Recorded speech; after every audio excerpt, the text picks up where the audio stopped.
البنوتة 3 سنين بتغير من أخوها ال5 سنين وبتفتري عليه، تاخد حاجته، تبوظ له حاجته، ومبدأ ضربني وبكى وسبقني واشتكى.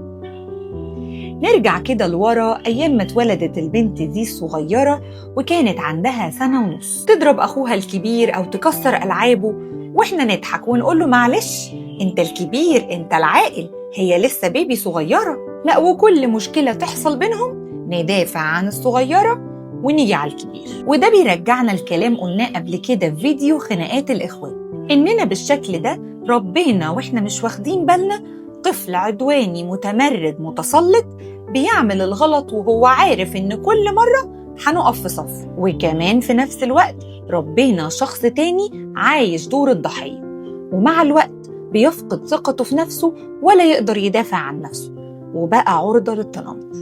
طيب إيه الحل؟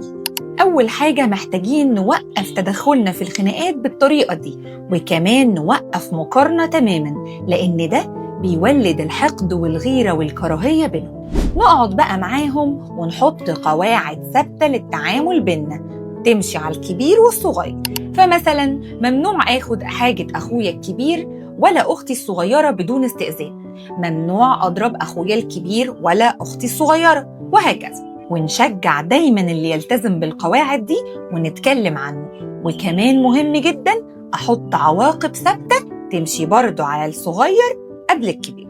كمان مهم نعلمهم مبادئ وقيم مهمة جداً زي الرحمة والتسامح والتعاطف بين الإخوات، ومهم نحكي لهم قصص عن الموضوع. أما بقى بالنسبة للولد الكبير مهم نشتغل على دعم ثقته في نفسه ونعلمه وندربه إزاي يدافع عن نفسه وياخد حقه بشكل مقبول.